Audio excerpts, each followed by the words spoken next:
Mida arvata vaarika sordist Polka? Vaadake seda videot ja saate teada minu arvamuse sellest.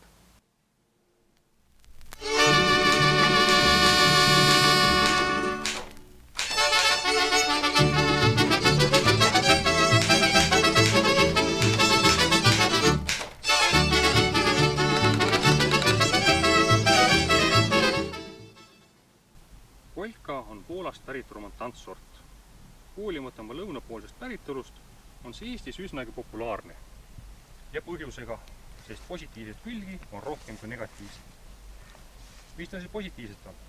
Esiteks, see sort annab 2 saaki aastas. Teise aasta vartelt suvel ja esimese aasta vartelt sügisel. Teiseks, sügisene saak paljub nii ebatavalisel ajal, et kahjurputukad pole jõudnud kohaneda. Vaarika usse ei ole. Kolmandaks, sügisene vaarikas maksab rohkem kui suvine. Neljandaks, mari on magus, ilus, suur ja talub hästi transporti. Ideaalne müügimari. Viiendaks, varred on nii tugevad, et toestikku pole põhimõtteliselt vaja. Nojah, tuuleväikene koht peab olema. Siis püsivad esimese aasta varred kenasti püsti. Teise aasta omad, niivõrd-kuivõrd. Kuuendaks, saak valmib pika ajavahemiku jooksul. Värsked marjad on pikka aega laual. Aga tal on ka negatiivset. Esiteks, Polka on lõunapoolne sort ega talu külma. Tihti külmuvad teise aasta varred ära ja suvist saaki ei saa üldse. Õnneks elab risoom talve üle ja esimese aasta varred annavad siiski saaki. Teiseks, varred on ogalised.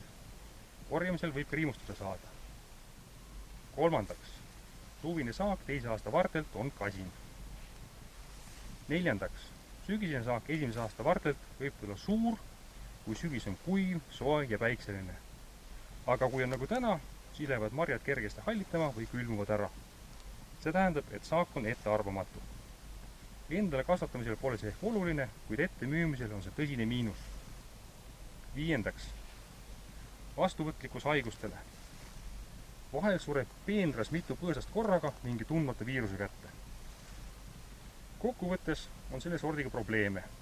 Ta ei talu meie talve, aga kuna sügisene saak on kallima hinnaga ega ussita, siis tasub selle sordi kasvatamise ära. Tuleb lihtsalt teisi töövõtteid kasutada ja arvestada remontantsortide eripäradega.